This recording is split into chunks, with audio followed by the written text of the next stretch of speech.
So what I would like to do is to call this meeting to order, although it's a work session, to call the meeting to order on May the 4th. Thank you everyone for being here. The purpose today is to have a work session on school funding and student outcomes. I will start briefly with my little quote from Helen Keller that says, "Alone we can do little, together we can do so much."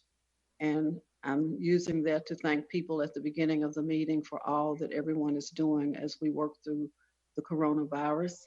I do want to check with board members to make sure everyone got an email this morning from our general counsel, Tyson Gorman, that talks about what we will need to do if there's any thing that happens with the reception. Is there anyone that did not receive that email this morning?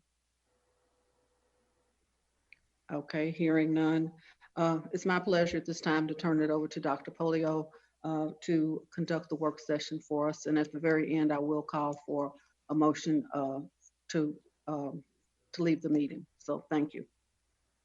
Dr. Polio. Thank you, Chair Porter and board members. We are going to break this into two segments, really three segments. The first will be my introduction of information that I have shared with you. So obviously we can do that publicly as well.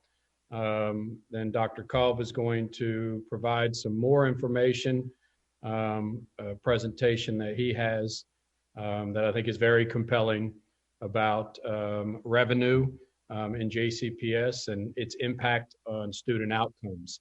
And then obviously the third part of that will be the opportunity for you to provide us any feedback, questions that you have, because we want to make sure we do that. The last time that we discussed this, we had multiple board members obviously indicate that there was a significant interest in exploring this and moving on, and this is the process that we are going through right now. So I did want to, I know many of you have seen this, and I've discussed this with you individually earlier or last week. But I wanted to go back through some of these things, not read it all back to you, but highlight it for the public as well. So next slide, Renee. So why consider revenue change right now? I know, there's a lot of talk, and a lot of this is really what, Dr. Kolb will be talking about. But I wanted to get a couple of the things out there on a 30,000-foot view of this. Next week at our board meeting, I will be bringing to you much more specifics. When we talk about our tentative budget, we'll have a much better picture of the specific things that additional revenue we would need in order to get some of the budget priorities that we have talked about. But I did want to highlight a few things.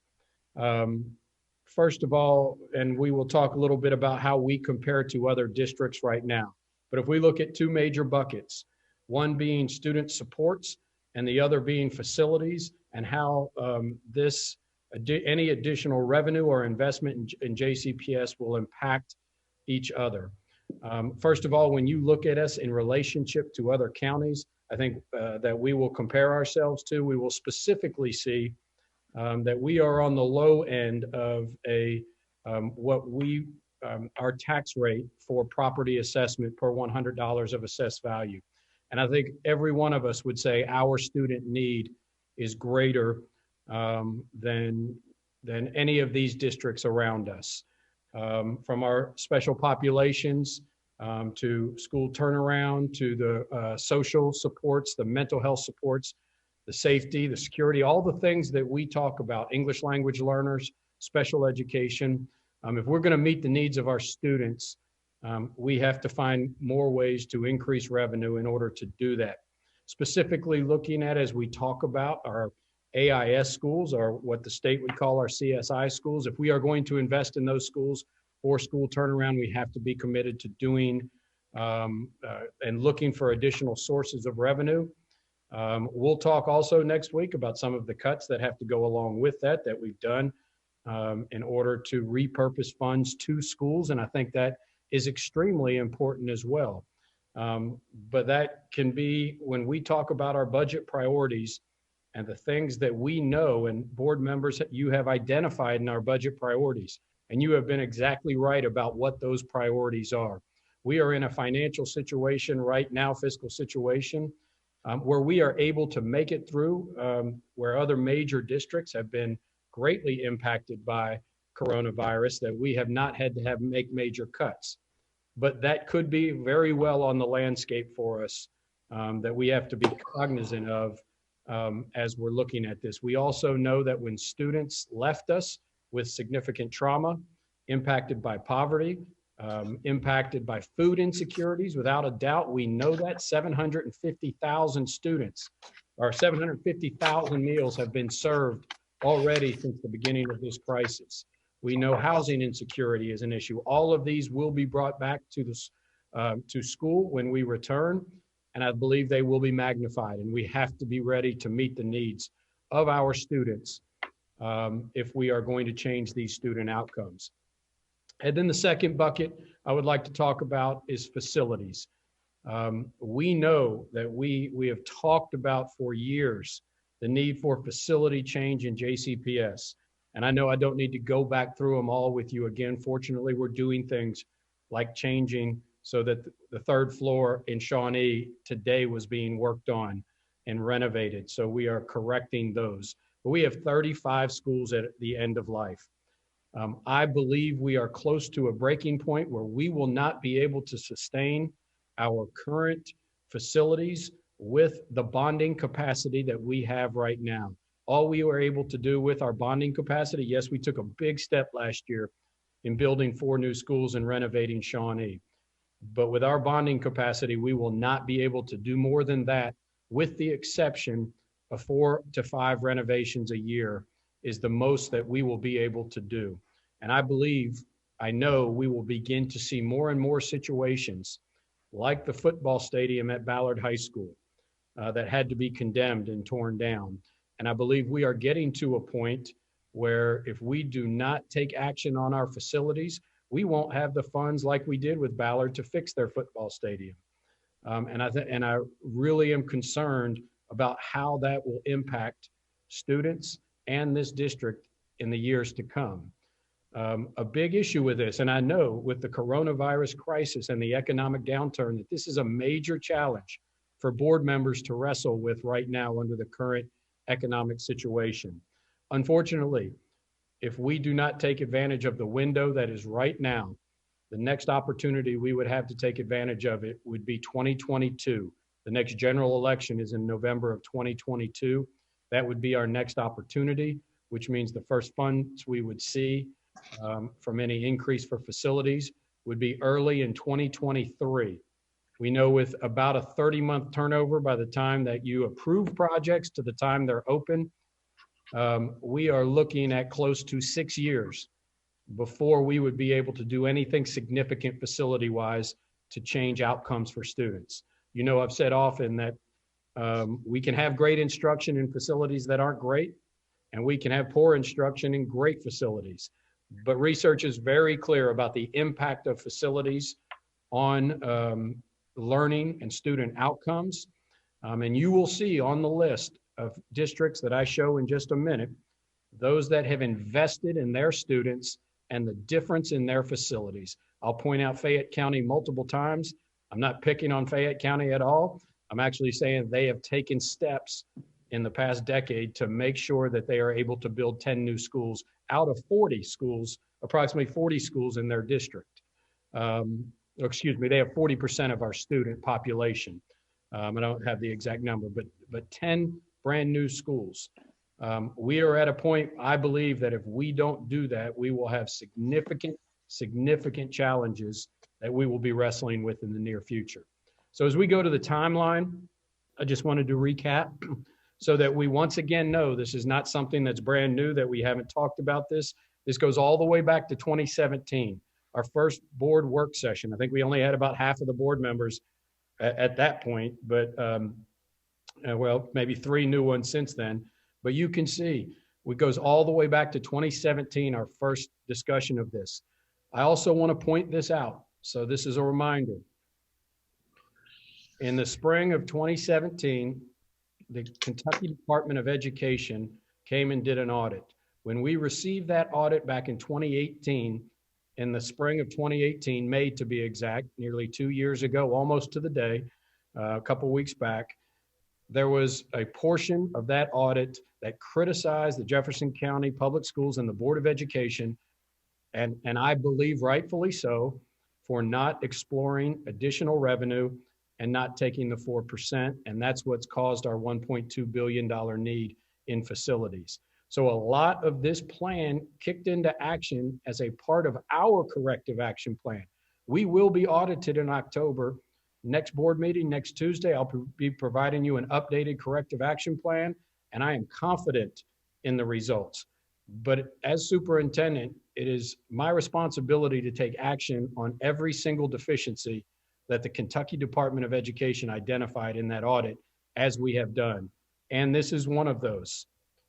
Next slide. You can see on June 25th of last year, nearly a year ago, talking 10 and a half months ago, we had our first dedicated work session to revenue generating options, where we talked about what your options were. We had an official at that meeting, even Chair Porter came up with the idea, I believe, that said, let's have a task force. July 16th, we brought you back the approval and the creation of that Revenue Advisory Task Force. And on September 24th, we brought back to you again how we would pick the process of picking that task force and the timeline of the completion of that work.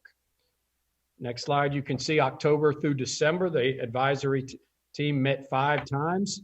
Very public, usually media involved in those, but excellent meetings and discussion with community members and JCPS staff. December 10th, that task force brought you back an update on the work that they have done. And then January 28th, we had a board retreat where we had a full portion, 1/3 of that meeting was about Revenue Advisory Task Force report.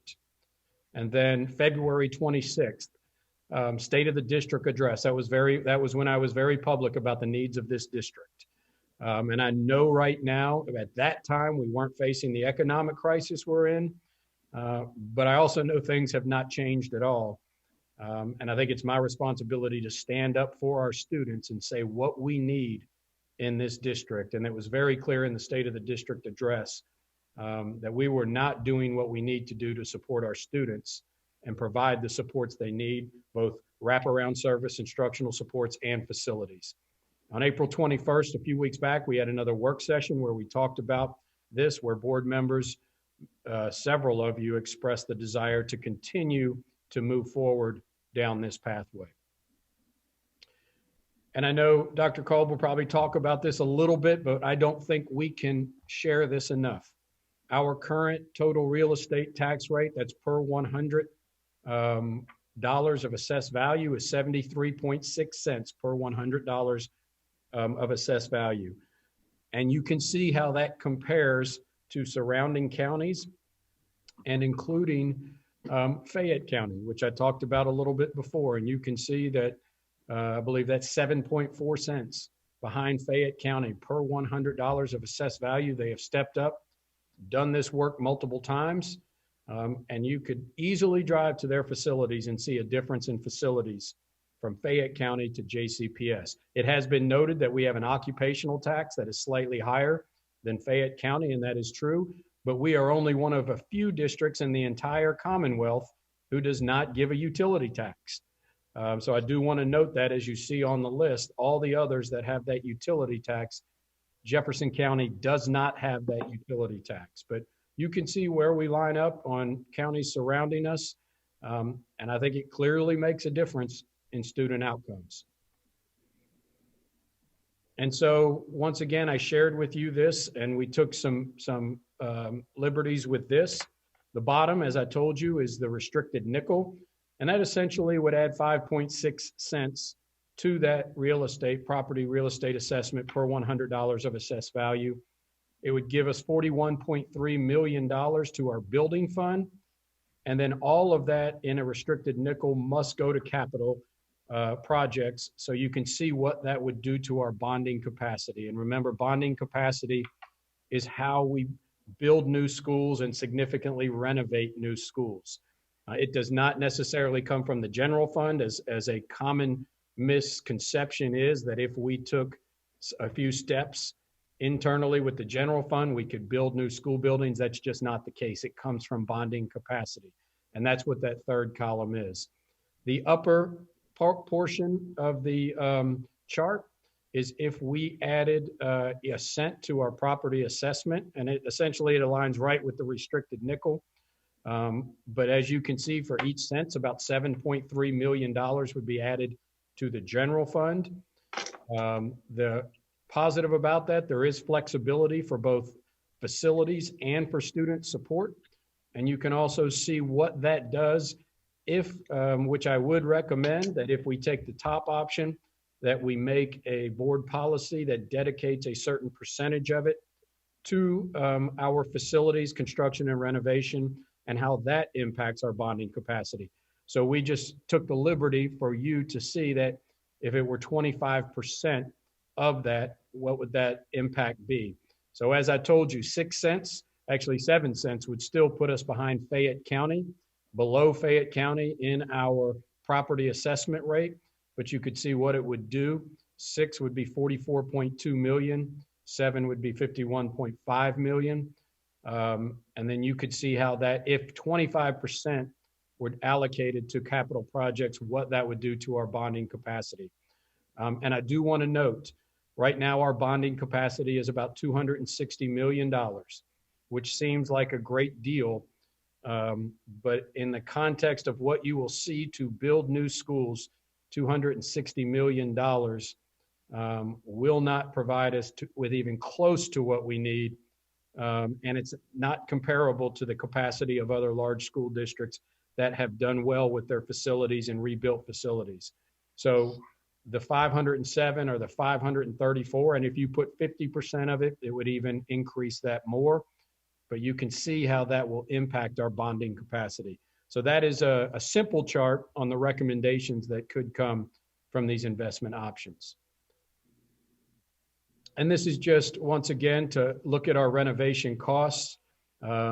And you will see on next Tuesday's, we looked at that on next Tuesday's board meeting. We are approving the new BG1s. We're asking you to approve the new BG1s for the school that will be on the Indian Trail site and the school that will be on our Dixie Highway Corridor site. And that is right at about $22.5 million for each of those elementary schools. Middle schools can vary a little bit, could be less, depending on the land acquisition and the cost, but we're looking in the range of $30 million. New high school, $75 million. And I do want to add publicly in context that with the work of our student assignment plan, there is no doubt that we will have to build new schools in West Louisville.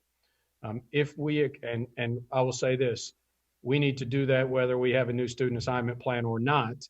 But if we expect our student assignment plan to be successful with the dual resides, where students in West Louisville also have the option to go close to their home, we will need to build most likely 2 middle schools over the course of 5 to 10 years and at least 1 more high school. So you can put that cost together and see how our bonding capacity currently is inefficient, is not enough, and also to continue to renovate our high schools, middle schools, and elementary schools. And to Mr. Brady's point that we've heard often that, I agree with, we can look at the renovation costs and see that we probably need to begin looking at, instead of renovating schools, finding ways to build new schools, because you can see in most cases, the cost is anywhere between 1/4 to 1/2 of the cost to renovate a school as it is to build a new school. But until we fix our bonding capacity issue, that is not an option for us right now. And so the timeline, I shared this with you today. As you can see, step 1, the board work session. We will be putting proposed ads in the paper as required by law. That does not mean you are bound to anything. It is actually not a proposed rate. It is a ceiling rate. So it is the highest we could possibly go, and it will be the announcement of a tax hearing. So that doesn't bind this board to anything. But what it does do is allows us, if we choose to have that hearing and vote on May 21st. If we ask why May 21st, if we ask why May 21st, May 21st is the last date that we could have it if we back up from the general election in November to have it on the ballot. So it must be done by May 21st if you wonder why that's the date. Second board work session, we'll have another one for you to give input and hear from us on next Tuesday, May 12th. Same advertisement will run on May 13th. And then we would possibly have the hearing and the vote on May 21st with the 50-day petition timeline beginning after that. And we're required by law to publish a third ad on May 22nd outlining that process. Next slide. And so we're going to now, before we take feedback, I'm going to, I'll kick it over to Dr. Cole. But as you can see, I mean, I think none of us could argue that the need is significantly there if we want to do the things that we think we need to do. Next Tuesday, I will be presenting to you with your budget priorities and the things that we have talked about that we want to do to support our teachers and our students. In order to do that, we will have to make changes in one way or another to meet those needs, or we will not have the opportunity to do that. So thank you once again from hearing from my side. I'll turn it over to Dr. Kolb at this point. Thank you, Dr. Polio. So some of this will be familiar to you guys. However, I've abbreviated some sections and added information to others to give us a more solid basis for discussion as we consider moving forward. So just to go over this real quick, in the first two parts, we look briefly at why investing in our students matters so much for improving outcomes. We then we then look at particular challenges that we're facing in JCPS as we work to improve outcomes. Next, we step back to get the big picture of what's happened to the overall investment in education in recent years. We then compare the investment that our district has made in JCPS to what other Kentucky districts are investing in their kids. Finally, we discuss the recommendation of the Revenue Task Force to improve outcomes through renewed investment, and then we'll have discussion. So let's look at whether funding matters for student outcomes. The short answer again is yes. Study after study has found a strong relationship between how much a community invests in their children and educational outcomes. These studies consistently find not just correlation between funding and outcomes, but a direct causal relationship. The relationship is so strong that even before asking how to get the biggest bang for our buck, simply increasing the overall amount of funding, no matter what you spend it on, improves outcomes. The research findings are so consistent that there's now universal agreement among experts that funding has an enormous effect on student outcomes. In fact, experts believe that increased funding is a necessary underlying condition for improving outcomes. In other words, without investing more in our kids, there's little chance that outcomes will much better. And while increasing our investment benefits all kids, it especially benefits children from low-income families. Again, there's a direct causal link between school funding and outcomes for kids in poverty. So funding matters a lot, and it matters much more for children from low-income families. The main reason funding matters so much is because it allows us to invest more in teacher quality, which is one of the biggest factors in student success. Increasing the number of counselors is also a very effective way to improve outcomes. Again, this is good for all children, but especially those from low-income families.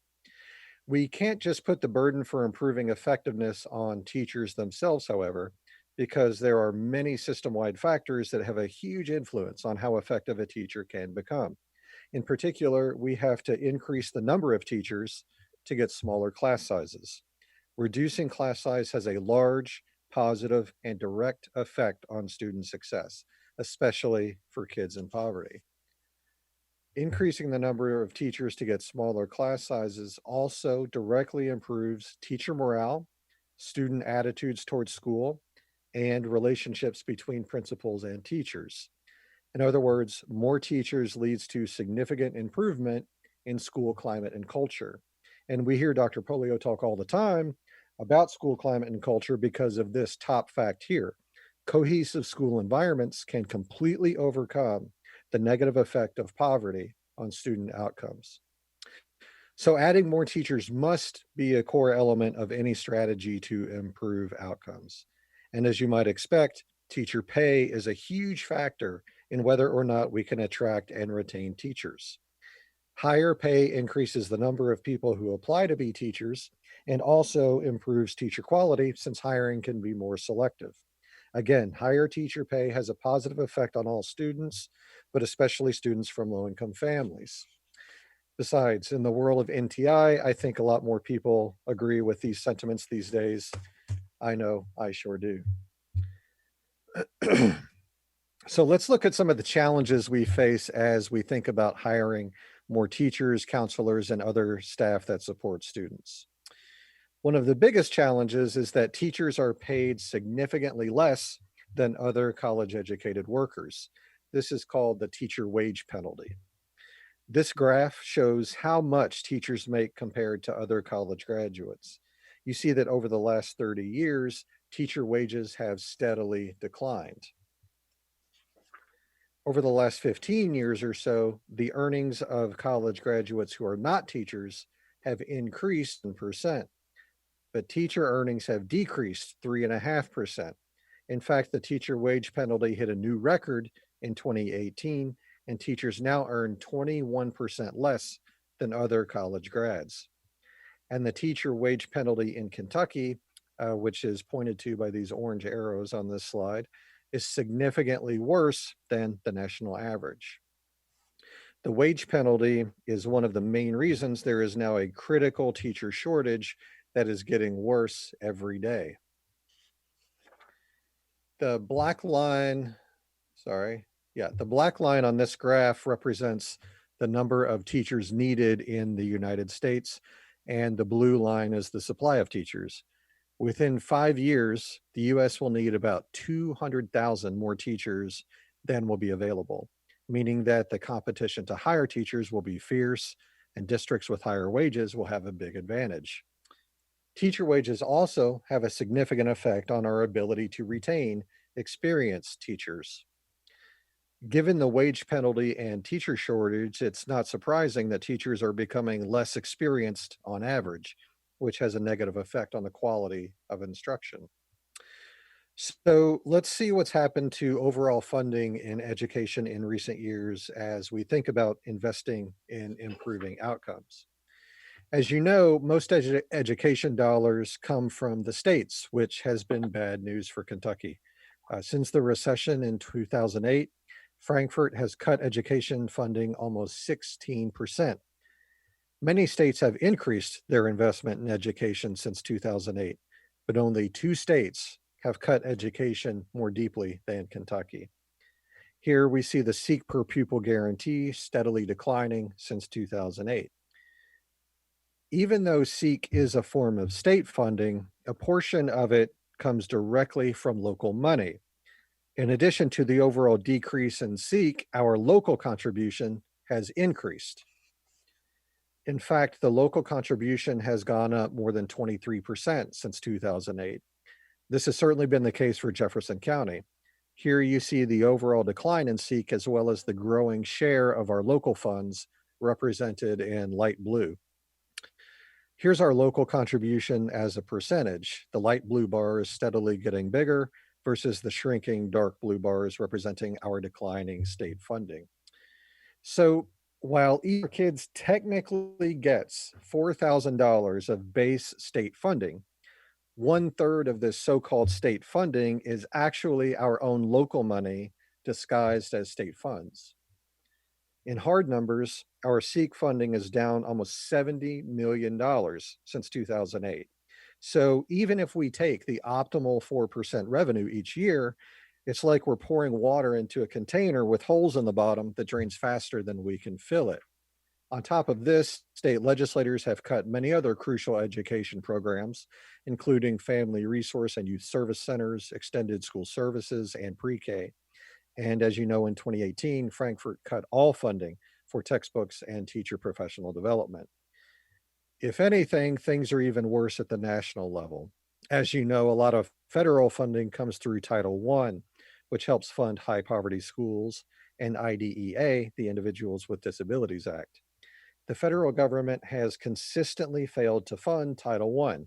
The blue bar is what they're supposed to fund, and the gold bar is actual funding. The federal government now provides less than half of what they promised to schools serving kids in poverty. The federal underfunding of Title I is so severe that if Title I was fully funded, we could provide every child in a high poverty school with complete health services and a school nurse and a librarian and a counselor or teaching assistant. The same thing holds for funding for students with disabilities. The blue bars are what the federal government promised to fund, and the green bars are what they actually fund. Essentially, the federal government is depriving every child with disabilities of over $30,000 over the course of their 12 school years, and over half of these are students of color. Failing to fund IDEA is particularly harmful to local school districts because we're legally required to provide services to children with disabilities. This means that local taxpayers have to make up for the missing federal funds on top of our own local contributions to supporting kids with disabilities. By failing to fund Title I and IDEA, the federal government has deprived Kentucky children of over $10 billion since 2005 alone. Back on the state level, we see a similar story with transportation funding. Kentucky law requires the state to fund 100% of transportation costs, but the 2018 state budget only funded transportation at 60%. Here we see consistently declining transportation funding since the legislature last fully funded it in 2004. Every year since then, state legislators have essentially been breaking the law when they pass a budget that does not fully fund transportation. As if the situation wasn't bad enough, overall state education funding is likely to get worse in coming years due to Matt Bevin's changes to the state tax code. Bevin's changes will continue to push state revenue further down in the coming years. In fact, the estimate for state revenue growth over the next 2 years is the weakest on record, and this was even before the effects of COVID-19. As a result, the Kentucky School Boards Association warns school districts to expect further cuts in state funding. And remember, this will be on top of what is already the third largest drop in the nation in state education funding. And as you know, in 3 recent years, former JCPS leadership failed to recommend the optimal amount of local revenue available to us. This has already deprived our kids of almost $300 million. This deficit continues to compound every year, and if we don't do something, then kids in JCPS will miss out on over $600 million by 2025. So let's take a look at how our investment in education in Jefferson County compares to other districts in Kentucky. Let's start with a public school district that's actually within Jefferson County, Anchorage Public Schools. Every year, Anchorage invests over $7,000 more in every student than we do. So Anchorage students who already come from higher income families receive 50% more resources than kids in JCPS. Despite being much higher income compared to the rest of Jefferson County, Anchorage receives about the same amount of state funding as JCPS. But each year, every Anchorage student receives over $8,000 more in local funding. The gap between Anchorage and JCPS is even more striking since Anchorage has no homeless students, almost no students in poverty, and just a few English learners. Meanwhile, this year, JCPS has almost 7,000 homeless students, over 65,000 kids from low-income families, and 6,500 English learners. And if we don't do something, the funding gap between us and Anchorage will continue to grow because local education revenue compounds on itself year after year. So if we make the same exact 4% funding decision as the Board of Anchorage, students in Anchorage will get 250% more funding than kids in JCPS, and this gap will grow larger every year. But even if we step back and look at other districts who aren't as wealthy as Anchorage, JCPS still has an extremely low tax rate. Looking at the primary source of local revenue highlighted here in yellow, we see Frankfort at 99 cents per $100 of assessed value. Anchorage 98.2 cents, Owensboro 86.6, Bardstown and Paducah 86.4, Bowling Green 84.5, E-Town 83.4, Lexington 81. You have to come all the way down near the bottom to see JCPS at 73.6, 25 cents lower than Frankfort and Anchorage, 13 cents lower than Paducah and Owensboro, and 7.5 cents lower than Lexington. But even that doesn't tell the whole story of how low our local taxes are, because as Dr. Polio mentioned, we have so many more high need students than many of these districts. Lexington is the most comparable school district to Jefferson County, but relative to their size, Lexington has 20% fewer kids in poverty and only 1/3 as many homeless students as JCPS. In fact, JCPS has over 1/5 of all homeless students in the entire state and 1/3 of all English learners. But Lexington's tax rate is over 7 cents higher than ours, and they have a full 3% utility tax that we don't have at all, and their occupational tax is almost as high as ours. And looking at Anchorage again, not only is their base rate 25 cents higher than ours, their motor vehicle tax is almost double what we have. Our kids are going to compete for jobs with students who are now receiving a huge advantage in education resources. That's not fair to our kids, many of whom already grow up in very challenging environments.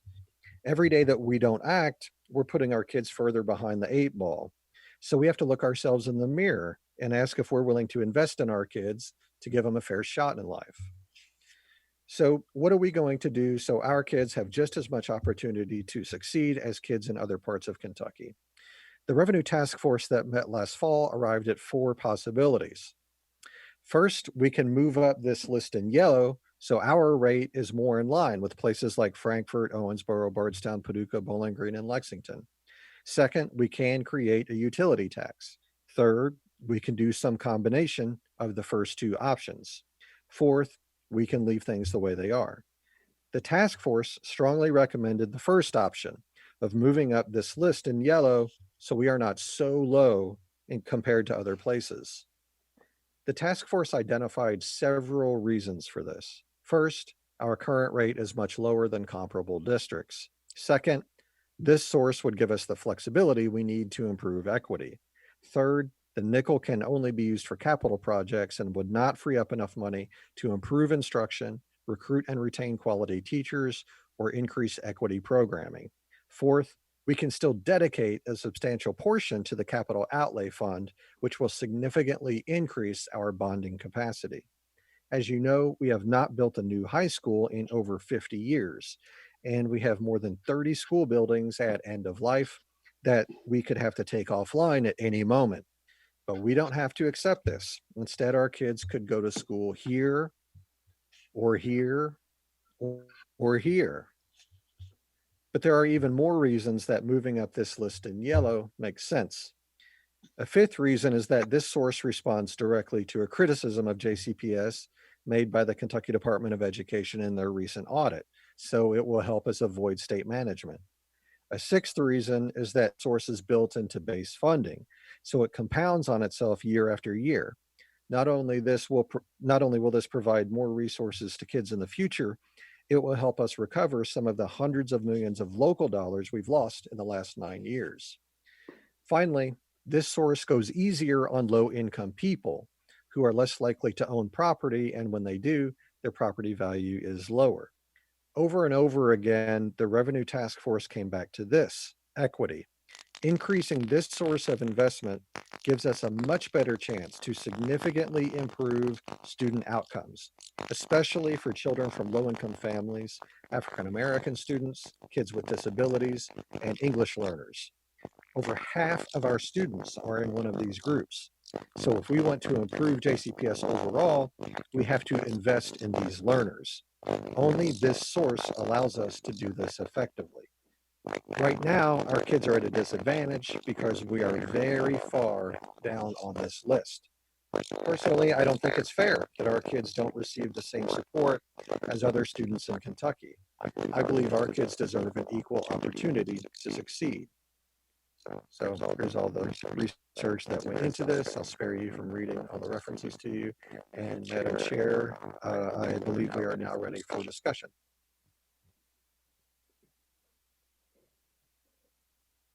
I'm sure that there may be lots of comments, so I don't know how to do this except to call roll. I can now see everybody's face pretty much, but if you don't mind, we'll just start at the top or start at the bottom and go down alphabetically, starting with anybody have any objections to that?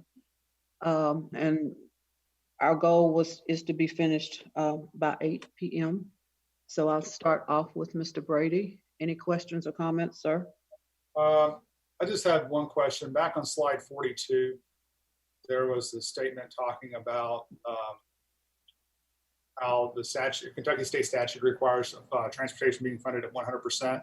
And I just was interested to know how the state has gotten away without funding it at 100%, defying their own state statute.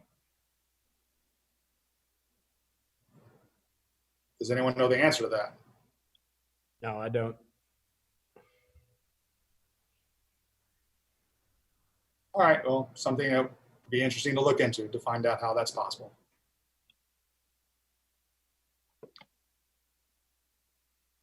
Is that your only question, Mr. Brady? That's all I have. Okay, thank you. Mr. Craig? Not much to add. I think I've made my views on all the topics we're discussing tonight crystal clear. If it weren't for coronavirus, this would be the easiest vote I would take as a member of the board because our need is so great. The facilities challenges are so staggering. And I do think that there has been, and in my opinion, will be broad community support for everything that we're doing tonight. We need to consider where we fall on that chart, Dr. Polio, and I'm looking forward to your final recommendation as to what the proposal will be. I'm sure we will ultimately adjust it according to what's going on in the world's economic and in the city's economic climate right now. But our need is so great that it would be, I think, neglectful for any member of the board really to vote against this.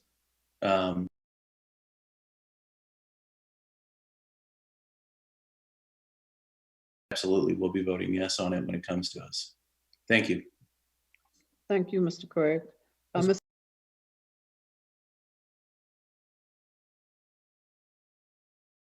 I've been asked to hold for about 60 seconds, please. All right, thank you.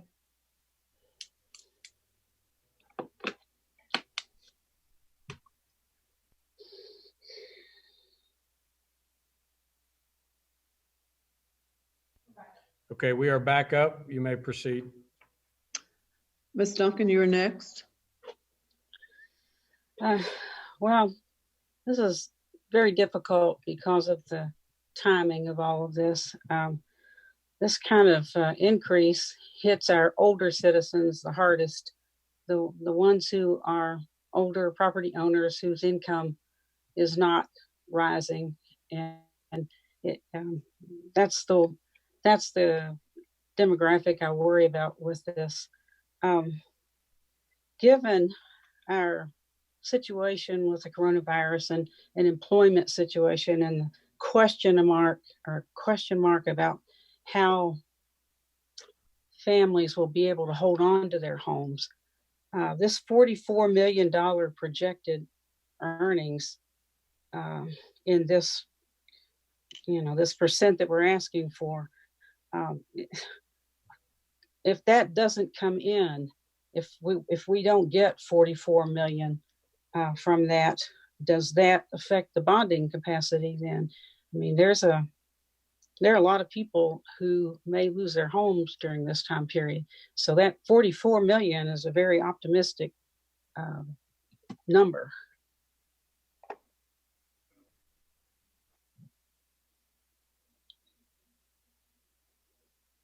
I'm just wondering how this would affect our bonding capacity if it doesn't come in at 44 million. So yes, that our bonding capacity is made on obviously the amount of money that we bring in. So that would have an impact. Just like, unemployment obviously significantly impacts occupational tax.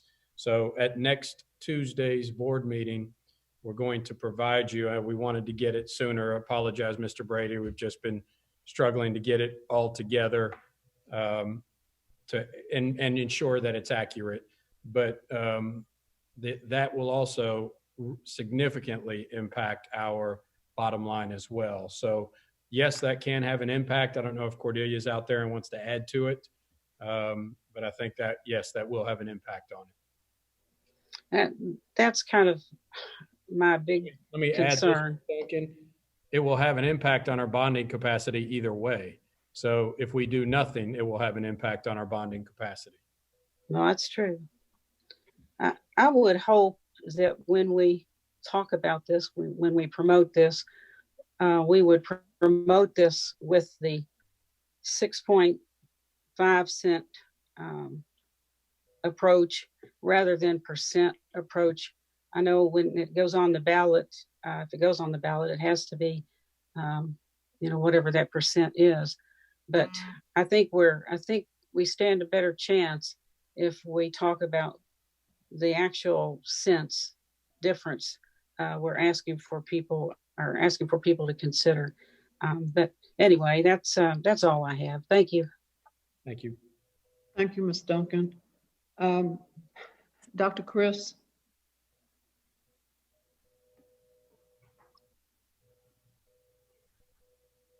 Well, I just got to talk for about 20 minutes, so I'll leave it mostly to other people to ask questions. But I just wanted to make the point that, and Dr. Polio referenced this, I mean, it is, the unfortunate thing is that, excuse me, the very conditions that coronavirus has created that make this maybe, a more uphill climb, are going to exacerbate the need that our students have. So, we don't know what we're dealing with when students come back. We know the challenges they had before they left, but the challenges when they come back are going to be magnified. So between that and then just even without thinking about the 30 plus schools that are at end of life and that could really honestly just go at any moment, and we wouldn't be able to put kids in them, we'd have to reshuffle them somewhere else. Even without thinking about those schools, every time I walk around a school, in my district or anybody else's, except for a few exceptions, a lot of the facilities are frankly, just embarrassing. And I honestly feel embarrassed that we have to send our kids, to play sports or learn, in some of these facilities. And I just feel like, that if anything, we needed to move up this list, of property taxes about 15 years ago. And, better late than never, of course. And I just don't know if we don't do it now. I just worry about the situation that we're going to be facing in 5 years, if we don't bring in new revenue. I mean, I feel like things are hanging together by, duct tape, often as it is. And we're going to start seeing some really negative effects on student learning if we don't increase our bonding capacity significantly. Okay, thank you. Moving on to Board Member Marshall. Thank you, Chair Porter. Thank you, Dr. Polio, Dr. Chris, for this information today. It is very imperative that now is the time for us to do something, something fresh, something new. Yes, it is difficult times, but I think that all of us don't want to sit here in 5 or 6 years and be stuck with the same district, with the same issues, with the same gaps in equity that we've seen having a trend for. So I really appreciate the information tonight. I think that the community needs that information to know what we're looking to invest in, the changes that we're looking to make. I agree wholeheartedly with Dr. Chris that it is, when you go in some of our facilities, it is embarrassing at times. I've worked in these facilities and I know when you see a picture from the 90s and the stage looks exactly the same in the school as it does today, that is a problem. So we have a lot to fix, and I think it's striking just the amount of funding we're losing. And so we have to call on the community to come together. I do for a second, Dr. Chris, I have a question. Did you say the state right now is at 60% funding on transportation? Yeah, well, that's in 2018. I did not look at the budget this year to see what happened. The budget was so crazy because they passed that 1-year version. But in let me see if I can pull that slide up. In 2018, the original budget they passed had 60% transportation funding. They later adjusted that through reallocating some money that was not spent up to, I think, 67% transportation funding. Okay. And so while we're talking about transportation a little bit, Dr. Polio, I know we've had a lot of discussions over student assignment. And so those changes that we've talked about, the student assignment, what do we forecast changes as far as transportation? I know we talked about changing bail times. We've thrown a lot of ideas out there. What do you foresee as far as funding need for transportation, even in the midst of these changes? So yeah, that's a great question, Board Member Marshall, and we are running some of those along with our student assignment consultant who will be surveying folks. It will depend a lot upon the percent of students in our satellite area, specifically West Louisville, that choose to remain at a local school. In conjunction with a at least third bell, that we would also like to make a backup start time. We believe that we can save significant funding in our own investment in transportation in the years to come. Obviously, the first couple years of the student assignment plan will be a challenge because we'll be figuring out how many students are staying close to in their community. But I definitely foresee a large reduction with a third bell in the amount of transportation dollars that we use. And so even if I've just been sent. Go ahead, Dr. Sorry, Mr. Marshall. Go ahead. I just wanted to say I just got a note from Abby Piper, who was always on the ball, and she said that transportation in the 1-year budget is the same as the 2018 budget. Okay. So, even if we foresee any savings there, once again, we still have needs in so many different areas that we can appropriate those funds to go towards, particularly in teacher development raises. As we see, we're paying right now, correct, Dr. Chris, 100% of our PD is what we pay? Is that what we say in 2018, yeah. And I don't remember if they put any money back for PD or not in this budget, but yeah, in 2018. Yeah. So we've got huge needs. So I appreciate all of this tonight and everybody's insight. And that's really all I have. And so let me just add to that, because a common misconception, I touched on it, Board Member Marshall, is if our facilities are in disrepair and if we reduce transportation cost, we could fix that. And we hear a lot about neighborhood schools. First of all, let me say this. Our current infrastructure where our school buildings are would not allow us to do that. That's first and foremost. Second of all, our transportation costs are not at the top of the state per student, nowhere close to that. But even if we saved, let's say, $15 million a year in transportation costs, that would not build us one school. We have 155 schools with over 30 end of life and more transitioning to that every single year.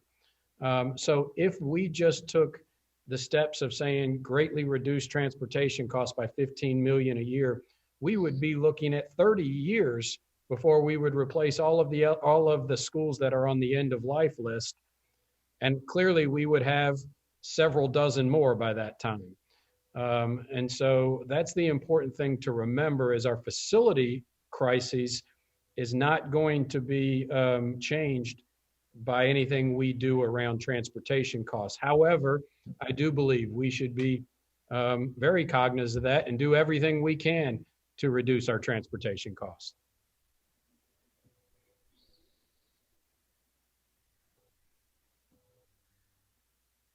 Does that take care of it, Mr. Marshall?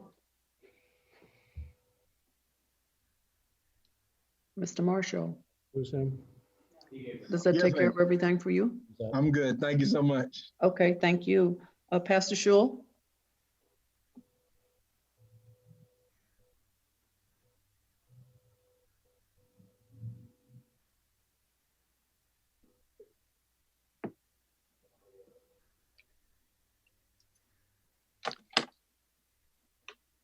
Pastor Shul?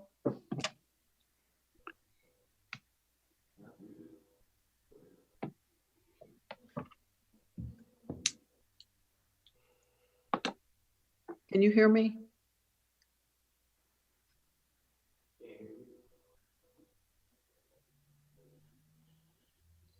Dr. Polio, can you hear me? I can hear you. Yes, ma'am. We can't hear Pastor Scholl. Okay. He's not showing on my screen right now. That's why I was asking. Trying to speak, I can tell, but it's just not coming through. Okay. Do we need to stop and pause for a minute? Let's pause a second. I think they're saying his mic is not coming through.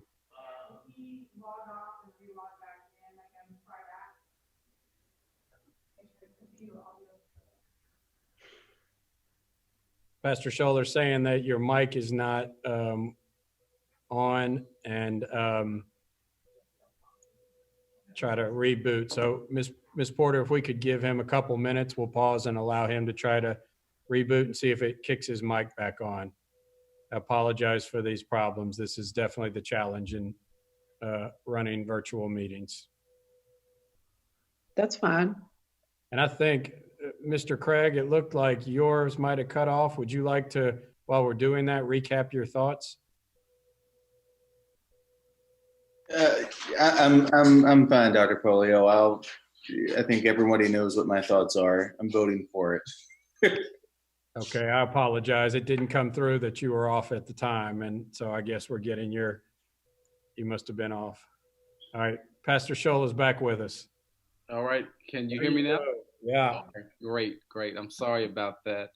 I was saying, again, thank you for this work. I just reiterate my previous comments. I think that for anyone not to support this, and when I say anyone, I'm speaking community-wide, they don't support the children of this community, especially the most vulnerable. We don't really have a choice in this matter, and so I encourage the effort, and I want to see us reach the finish line. Thank you. Thank you, Pastor Shul.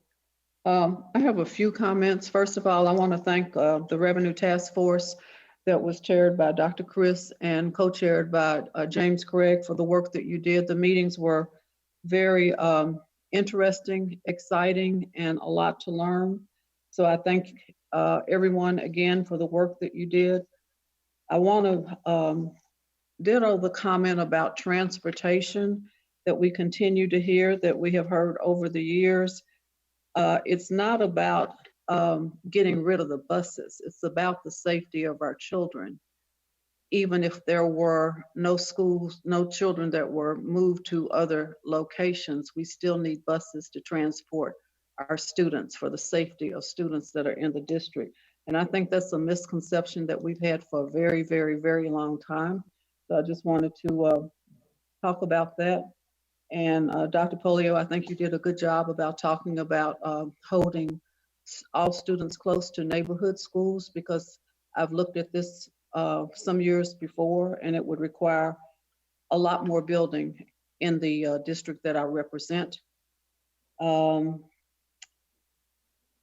I think the remark that stays with me that I heard maybe 3 years ago from a student when we were having facilities committee meetings throughout the district, and we were at one of the schools in District 1, and the student who came to the meeting that night basically stood up and said, how am I expected to sell my school when we have open houses and we have people to come in and look at my school when my school looks so different than other schools in just the physical appearance of the schools.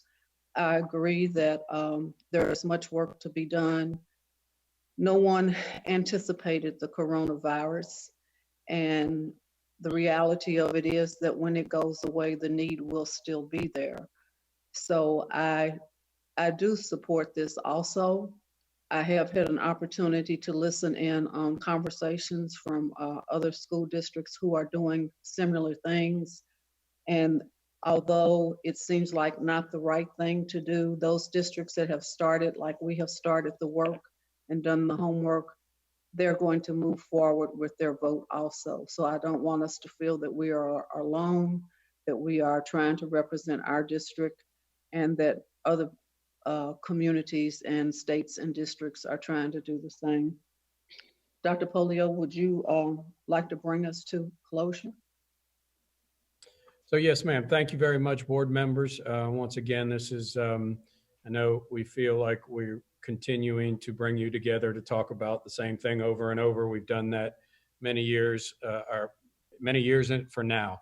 But we want to make sure that you have the full information, which I think we are getting there to that point, that you have the opportunity to give us your feedback, ask your questions along the way, and obviously that we notify the community of the path that we're on, which I think we are doing that as well. We will continue next Tuesday.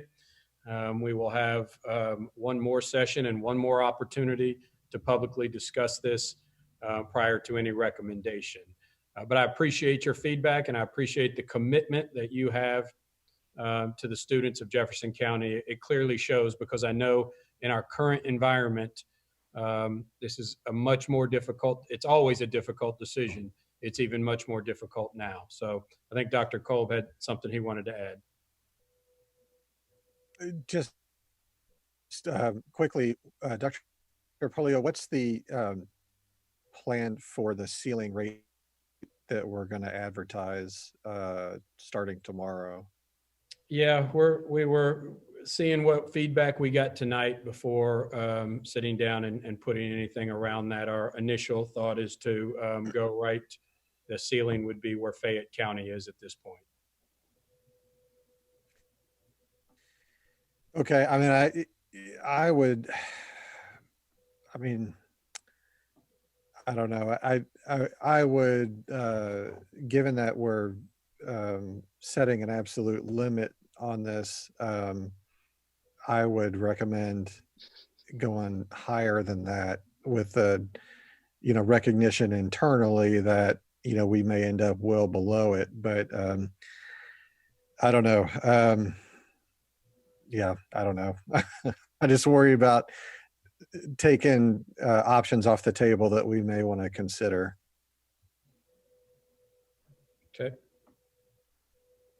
I'm happy to take any other feedback that anybody would have about that. I currently cannot see anybody on the screen, so if somebody has something that you want to add to that, would you just please say your name and add any comment that you might have? I can see them too, so I'd be happy to call them out for you, Ms. Porter. Please do it, because all I'm seeing is a big picture that says Zoom, and I promise I have not touched Board my member. laptop. Marty, the question I had is the presentation in the newspaper, the advertisement, is it going to be in cents or is it going to be in percentages? It will be in cents. Okay. And total revenue, I believe, is the way that that is listed. Given that, echoing Ms. Duncan's concern earlier about making sure that we're identifying the cents and not the percentages. Well, not hiding the percentages, but the cents paint a clearer picture, a more accurate picture of what we're doing than percentages can sometimes. I might side with Dr. Culp there and allow us to hear from you, I think on May 12th, on what the final recommendation is going to be, or is that at the tax hearing? The final recommendation would be posted before the tax hearing, but I would discuss what I believe the recommendation should be at the May 12th meeting. Thank you.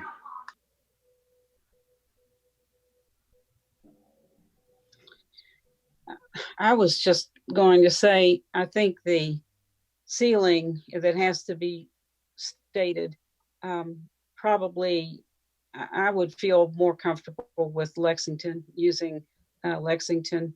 Anchorage is just not a good comparison for us, and I would rather be more realistic with what that ceiling might be. That's me.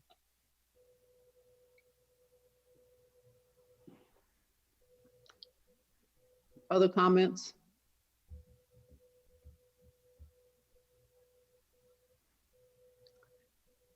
Hearing none, I'd like to thank the board for coming together this evening at 6 o'clock for this work session.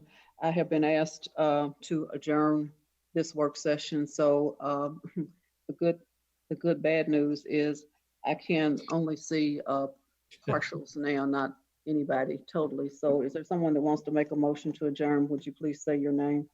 James Craig moves. Okay, and the second, would you please say your name? Jerome Marshall seconds.